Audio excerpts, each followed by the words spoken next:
عن انس ان رسول الله صلى الله عليه وسلم كان اذا اوى الى فراشه قال الحمد لله الذي اطعمنا وسقانا وكفانا وآوانا فكم ممن لا كافي له ولا مؤوي.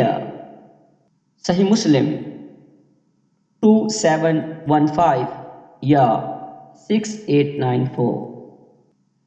انس رضی اللہ عنہ سے روایت ہے، رسول اللہ صلی اللہ علیہ وسلم جب بستر پر جاتے تو آپ فرماتے، سب تعریف اللہ کے لیے ہیں جس نے ہمیں کھلایا پلایا، ہر طرح سے کافی ہوا اور ہمیں ٹھکانہ دیا۔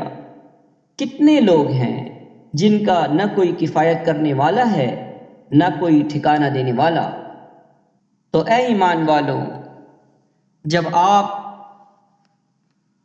سونے کے لیے بستر پر آ جائیں تو یہ دعا پڑھا کیجیے، الحمد للہ الذی اطعمنا وسقانا وکفانا وآوانا فکم ممن لا کافی له ولا مؤوی.